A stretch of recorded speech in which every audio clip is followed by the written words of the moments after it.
৩৫ বছরে ২৫০-র উপরে সাধারণ মানুষ এবং পুলিশ কর্মী খুন, নষ্ট হয়ে গিয়েছে প্রায় কয়েকটি প্রজন্ম। হয়েছে ত্রিপুরাকে ভারত থেকে বিচ্ছিন্ন করার ষড়যন্ত্র। আর এ সবই করেছে এনএলএফটি এবং এটিটিএফ এর সংগঠন দুটি। এবার তথাকথিত শান্তি চুক্তির পর তাদের লক্ষ্য রাজনীতিতে যোগদান।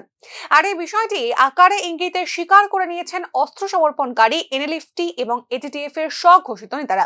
রবিবার সাংবাদিক সম্মেলনে তাদের এই পরবর্তী পদক্ষেপের বিষয়টি স্পষ্ট করেছেন অস্ত্র সমর্পণকারীরা। গত ৪ সেপ্টেম্বর কেন্দ্রীয় সরকার, ত্রিপুরা সরকার এবং national liberation front of Tripura বা এনএলএফটি এবং অল ত্রিপুরা টাইগার ফোর্স বা এটিটিএফ এর প্রতিনিধিদের মধ্যে স্বাক্ষরিত হয়েছে শান্তি চুক্তি।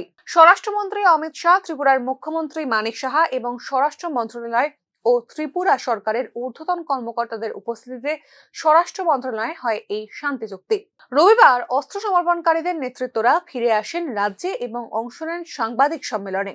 গত ৩৫ বছরে প্রায় ১,০০০-এরও বেশি সশস্ত্র আক্রমণে এই দুই সন্ত্রাসবাদী সংগঠনের হাতে সরকারি হিসেবে মৃত্যু হয় ২৫০-রও বেশি নিরীহ সাধারণ মানুষ এবং পুলিশ কর্মীর। রবিবার দিল্লি থেকে ফিরে তিপ্রামাথা সুপ্রিমো প্রদ্যোৎ কিশোর দেববর্মনের মানিক্য কোর্টে সাংবাদিক সম্মেলন করে সশস্ত্র আন্দোলন থেকে তাদেরকে আবারও একবার জীবনের মূল স্রোতে ফিরিয়ে আনার জন্য প্রধানমন্ত্রী, গৃহমন্ত্রী, কেন্দ্রীয় সরকার এবং রাজ্য সরকারকে ধন্যবাদ জ্ঞাপন করেন এনএলএফটি এবং এটিটিএফ এর নেতৃত্বরা।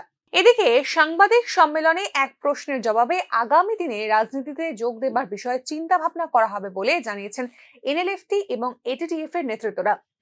এতদিন মানুষের স্বার্থে কাজ করেছি আমরা, আগামী দিনেও রাজনীতিতে যোগ দিলে মানুষের স্বার্থেই কাজ করব বলে নির্দ্বিধায় উল্লেখ করলেন প্রায় ২৫০ জন মানুষের খুনের মামলায় লিপিবদ্ধ এনএলএফটি এটিটিএফ এর তথাকথিত এই নেতারা।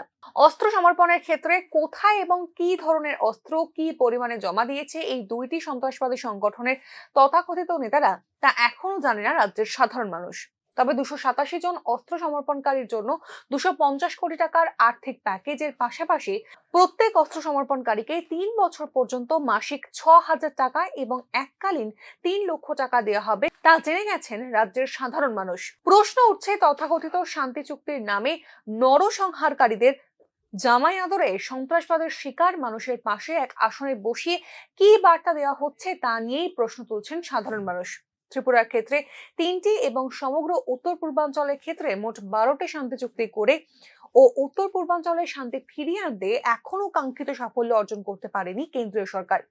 গত প্রায় ১.৫ বছর ধরে চলমান সহিংসতায় বিধ্বস্ত মণিপুর এর প্রকৃষ্ট উদাহরণ। স্বাভাবিক কারণেই শুধুমাত্র রাজনীতির স্বার্থে রাজনীতিকে কোনোভাবেই গ্রহণ করবে না সাধারণ মানুষ, তা কিন্তু নিশ্চিত। Bureau report, news now.